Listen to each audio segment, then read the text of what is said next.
رحمت وودت بالصخور میدان عرض الصلاة والسلام على سید الانبیاء والمرسلین السید العربی المکی المدنی القرشی التحامی المصطفى الامجد محمود الاحمد آنی ابو القاسم محمد ابن عبداللہ صلی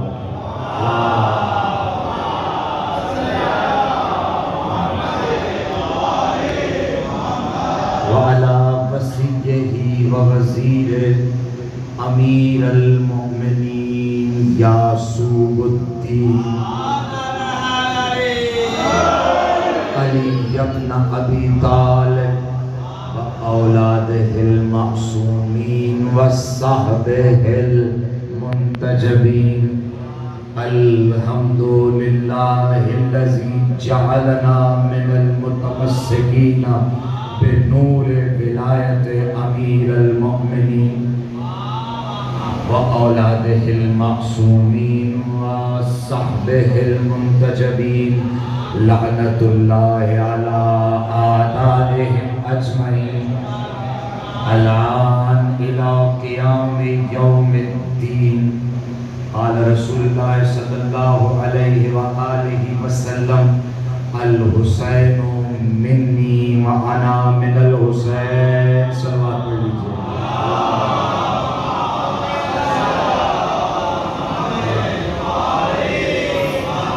ایک مرتبہ ایسے ہی درود پڑھتے ہوئے جو نوجوان ہیں وہ ذرا قریب آ جائیں ممبر کے جوان بزرگ بیٹھے رہے جو جوان ہیں یہاں سامنے تشریف لے آئیں باوازہ بلا سلوات جنہوں نے مجلس کا اہتمام کیا خاص طور پہ جناب سید کلیم زیدی صاحب ان کا خانوادہ جناب سید فرمائے آپ سب کو کربلا کی زواری نصیب فرمائے جس کا دل علی اور حسین کی یاد میں تڑپتا ہے جس کا دل دیکھو میرے پاس آج وقت نہیں ہے میں نے پھر ایک مقام پہ پہنچنا ہے میرے برادر نے کہا مولانا صاحب سے پہلے کچھ مولا کا ذکر کر دیجئے میرے بعد آپ صاحب پڑھیں گے بس یہ ہمارا ہی ہم سب کا ہی ترہ امتیاز ہے اگر دنیا ہمیں دیکھتی ہے تو کون یاد آ جاتا ہے دیکھ کر ہمارا چہرہ دنیا کو علی یاد آ جاتا ہے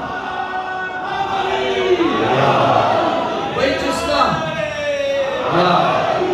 اور ناز کرو اپنے اوپر میں کوئی لمبی چوڑی بات نہیں کروں گا میں نے وعدہ کیا ہوا ہے کہیں پہ میں پہنچنا ہے بس کلیم بھائی کی فہیم بھائی کا حکم تھا بزرگوں کی مجھ سے یہ حکم تھا تو میں طالب علم میں آ گیا ہوں اس دربار میں جو نوکر ہوتا ہے اس کے نخرے کوئی نہیں ہوتے خوش قسمت ہو آپ سب ہم سب خوش قسمت ہیں دنیا میں کوئی چہرے سے پہچانا جاتا ہے کوئی حلیے سے پہچانا جاتا ہے یا توجہ کرنا میرے 10-15 منٹ پڑھنا ہے سننا کسی کو دیکھ کر لگتا ہے شرابی ہے پتہ چل جاتا ہے کسی کو دیکھ کر پتہ چل جاتا ہے فلاں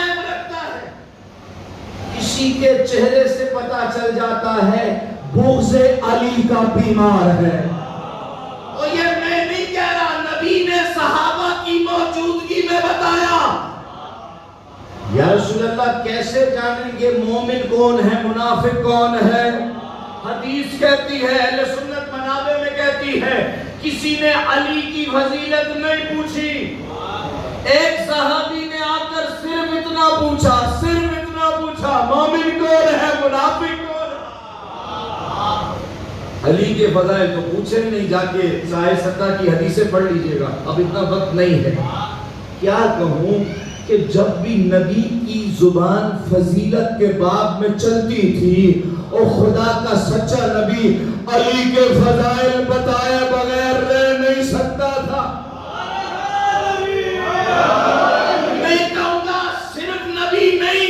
نبی تک جو آیتیں لے کر آتا تھا جبرائیل بھی میکائیل بھی اسرافیل بھی کیا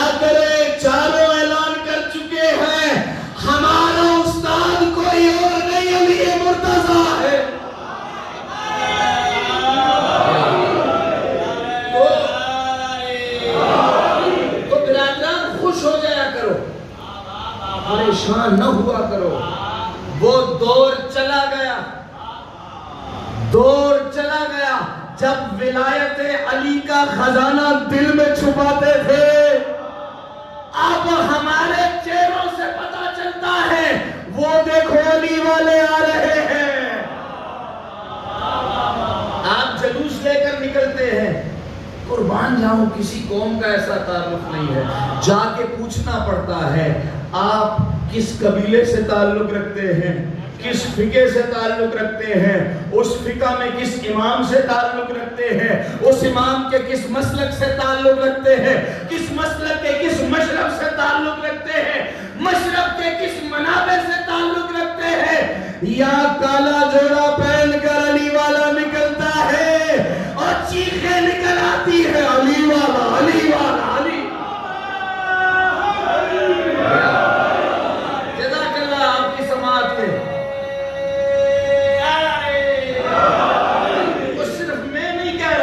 سہائے ستہ جا کے کھولیے، بلکہ کوکب دری کتاب ہے علامہ سید محمد ستائم سرسوی قبلہ جانتے ہیں، بڑی پیاری کتاب اہل سنت عالم دین میں لکھی. ہمارے عالم نے ترجمہ کیا، جس کا ترجمہ وہ بھول جائیں ہم کر کے بتاتے ہیں. توجہ کرنا. کا اسلام کی دوسری معتبر شخصیت ہمارے بھائیوں کے ہاں جنہوں نے خلافت بھی کی، کتاب میں کہتے ہیں، روایت کرتے ہوئے کہتے ہیں، ایک دن مسجد نبوی میں بیٹھے تھے، بڑے اداس تھے اور کہنے لگے، کسی صحابی نے پوچھ لیا حضرت کیوں اداس ہیں؟ ابھی علی ہیں تو اداس کیوں ہے؟ او بھئی میں نہیں کہتا، 10 سے زیادہ مقام پر اسی بزرگ نے کہا اگر علی نہ ہوتا میں ہلاک ہو جاتا.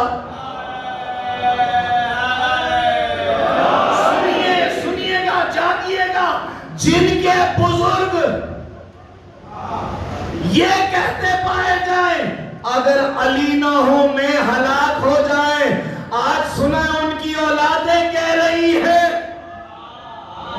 ہمارے لیے قرآن کافی ہے. سنیں گے کہتے ہیں کیوں پریشان ہیں، کیوں؟ کہا کاش خدا مجھے، روایت کے لیے میں حاضر آپ کے شہر کا ہوں، طالب علم کا، خدا کاش مجھے وہ 3 فضیلتیں دے دیتا، اس کے بدلے میں اس قرۂ ارض پر موجود جتنے سرخ اونٹ ہیں خدا کے رستے میں ہدیہ کر دیتا. میں ہاتھ جوڑ کے کہوں گا حضرت شیخ خدا کے رستے میں فضیلت ملنے کے بعد ہدیہ نہیں کرتے، پہلے ہدیہ کرتے ہیں. یہاں انگوٹھی دی جاتی ہے، قرآن کی آیت آ جاتی ہے. جاگو جاگو وہاں روٹیاں دی جاتی ہیں، وہاں قرآن کی آیتیں آ جاتی ہیں. حضرت کون سی 3 فضیلتیں؟ کا پہلی فضیلت خیبر کے مارکے میں جب شب میں پیغمبر نے کہا تھا کل میں اس کو علم دوں گا، ہائے ہائے ہائے ہائے، نبی کی زبان سے یہ لفظ الرجل ایسا ہے کہ قیامت، رجل کا مطلب مرد ہے، قیامت تک اگر کوئی خود کو مرد کہے گا علی کی نیابت میں کہے گا. بولو آپ بلند کر کے نعرہ حیدری. بس وقت میرے سے بھاگتا جا رہا ہے، سنیے گا کیا کہنے علی کے فضائل ہی ایسے، نہ زندگی کا پتہ چلتا ہے نہ وقت کا پتہ. کہا کہ جب کہا نا اس رجل کو علم دوں گا، اور تو نہیں ہو رہے ہیں، ہمیں تنگوش ہیں، سن رہے ہیں، علی کے فضائل ہوں اور کوئی کم بخت بور ہو جائے. دونوں ہاتھ بلند کر کے حیدری، ہر رجل کو، ایسے مرد کو علم دوں گا. کیسے مرد کو؟ بتایا جو کرار ہوگا غیر فرار ہوگا. یعنی علم اٹھانے سے پہلے یاد رکھنا، علم اٹھانے کے لیے مرد بھی ہونا ضروری ہے، کرار بھی ہونا ضروری ہے، اور آخر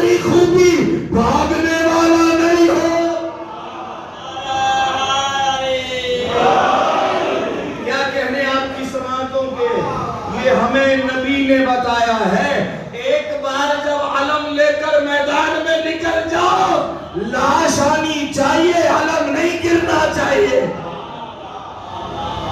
ہم جب صبح ہم سب نے کہا کہ نبی جو فرما رہے ہیں، ہم سب کے دلوں میں خواہش جاگی۔ میں آپ کو روایت کا ترجمہ پیش کر رہا ہوں، وقت نہیں کہ میں عربی پیش کر سکوں۔ کہا ہم سب کے دلوں میں ایک امید کی رمق جاگی۔ ابھی اگر صدر پاکستان ایک اعلان کر دے کہ کل فلاں شخص کو 1 کروڑ روپیہ دیا جائے گا اور ان کی خصوصیت بتا دیں کہ وہ مرد ہوگا، پاکستان کے سارے مرد تیار ہو جائیں گے۔ پھر آگے کہیں کہ وہ کرار ہوگا، سوچیں گے تو صحیح کچھ تو ہم نے بھی کیا ہے۔ آئے توجہ کیجئے، غیر فرار ہوگا، ہم سب کہیں گے ہم سب مولا کے ماننے والے ہیں، غیر فرار ہیں۔ سنیے گا یہ امید بڑی عجیب چیز ہے، یہ مریدوں کو اس کام پہ مجبور کر دیتی ہے جو پیروں نے نہیں کیے ہوتے۔ اکثر پیروں کو مرید بناتے ہیں۔ سنو گے کہا ہم سب کے دل میں رمق جاگی، کاش کہ کل یہ علم نبی ہمیں دے دے۔ اب جو صبح صادق ہوئی، نبی میدان میں آئے، اور نبی نے علی کو علم خیمے میں نہیں دیا، غار میں نہیں دیا، گھر میں نہیں دیا، کفر کے مقابلے میں خیبر کے میدان میں دیا ہے۔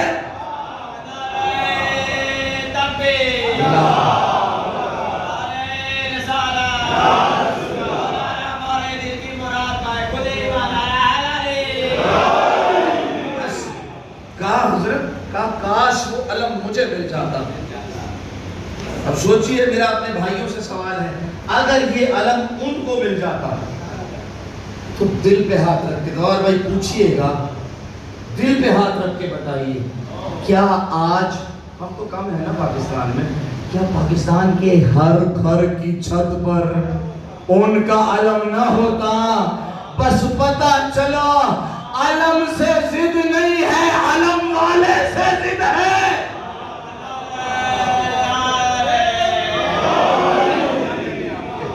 حضرت بڑی طویل روایت ہے، بس میں ختم کر رہا ہوں۔ آپ کی محبتوں کا شکریہ، انشاءاللہ زندگی رہی تو ملاقات ہوگی۔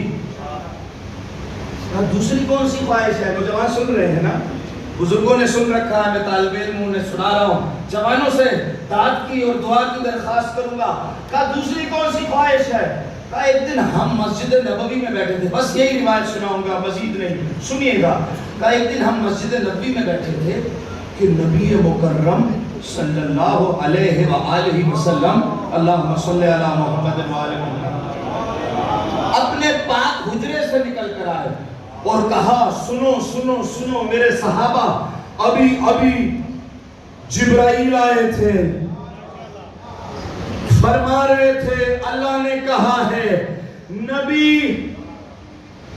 مسجد میں جس کا، جاگو یار علی کے فضائل پڑھ رہا ہوں، جس کا دروازہ ہے، جس کی کھڑکی ہے، سب بند کر دو۔ روایت کہتی ہے نبی نے کہا سب بند کر دو، آمنا صدقنا۔ آپ نے کہا اور صحابہ بجلی کی مانند اٹھے، اور جیسے ہی اٹھے نا نبی نے حدیث کا دوسرا جملہ پڑھا، آئے ہائے ہائے۔ اب جو اٹھے تھے دروازے بند کرنے کے لیے، نبی کی حدیث کا اگلا جملہ سننے لگے، کہا سب بند کر دو سوائے علی و فاطمہ کے گھر کے۔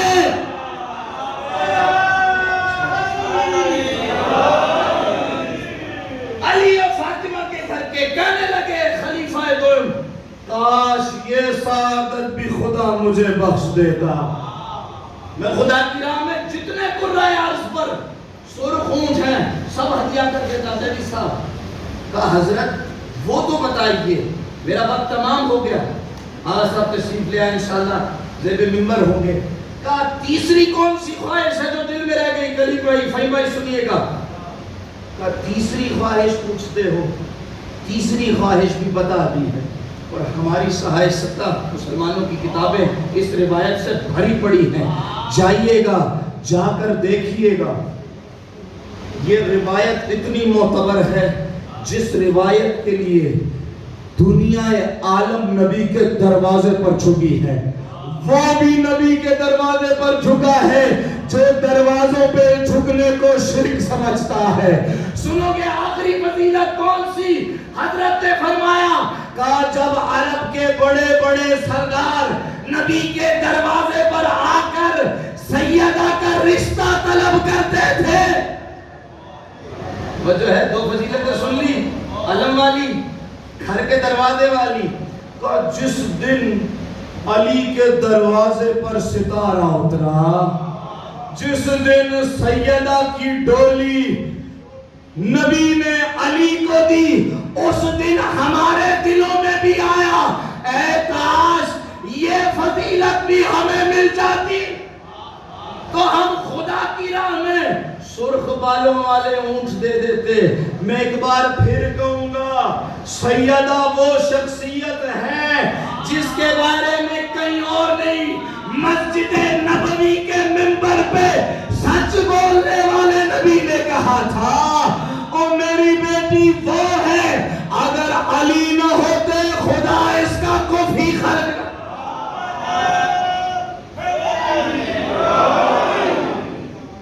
نہ خلق کرتا. بس میں آگے اپنی منزل پر, میرے وقت میں ابھی بھی 5 منٹ ہیں, تو میں چاہتا ہوں کہ اس سیدہ کی ثانی, اس سیدہ کے جیسی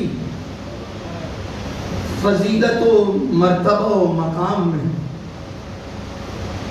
اس بی بی کا ذکر کروں جو سن و سال کے اعتبار میں تو بی بی سے بہت چھوٹی ہے, مگر روایات کہتی ہیں, سوگنامہ آل ابا آیت اللہ استحاردی کی روایتیں کہتی ہیں, اس 4 سال کی بچی کا حلیہ بتاتا ہے یہ کوئی 60 سال کی معظمہ ہے. بس مختصر مسائل پڑھوں گا, آغا صاحب شہادت پڑھیں گے, سنیں گے کیا حلیہ ہے. ایک ایرانی شاعر نے لکھا, میں کچھ دن پہلے وہ مرثیہ سن رہا تھا جس میں جناب سیدہ کی بی بی سکینہ سلام اللہ علیہا کے روایت کردہ جملوں کو اشعار میں مزین کیا گیا تھا. اب جو گھر سے بی بی کے رومال میں جگہ پانے آئے ہو نا, سننا بی بی کربلا سے جب چلی نا, شام آنے لگی, مقام ایسا آیا, بڑے مصائب ہیں جناب سکینہ کے, اور جس کا نام رقیہ پڑ گیا ہو, بی بی کو شام والے سکینہ نہیں کہتے, رقیہ کہتے ہیں. رقیہ کا عربی میں مطلب ہے بہت زیادہ گریہ کرنے والی. میں کہوں گا کتنا عرصہ جی ہوگی مگر باپ کو اتنا روئی ہے, نام رقیہ پڑ گیا ہے. سنیں گے عزیزارو, بس ختم ہو گئی روایت, چلتے جا رہی ہے کہ ایک مقام پر کتاب سوگنامہ آل ابا کہتی ہے امام مظلوم کی 2 صاحبزادیوں کو ایک اونٹ کی پشت سے ایسے باندھا گیا تھا جیسے سامان کو باندھتے ہیں. اور تم سوچتے ہو ہماری ہم زندہ کیسے ہیں, اور جن کی بیویوں کو, جن کی سید زادیوں کو, جن کی مالکن کے ساتھ یہ سلوک ہوا, سوچو وہ کون زندہ کیسے ہے. کا ایک مقام ایسا آیا, بی بی بہن کے گلے لگی ہوئی تھی, بس وہ گر گئی جس کا نام سکینہ تھا, جسے باپ نے نماز تہجد میں مانگا تھا. سنیں گے روایت کہتی ہے بڑا تلاش کیا گیا, بس ایک مقام پہ امام حسین کا سر جس نیزے پہ تھا زمین میں پھنس گیا, قافلے نے چلنے سے انکار کر دیا کہ بس ڈھونڈتی ڈھونڈتی ماں زینب سکینہ کے پاس آ گئی. اب دیکھا ایک درخت کے نیچے معظمہ کی گود ہے, ایک بی بی کی گود میں 4 سال کی بچی بیٹھی ہے, سہلا رہی ہے,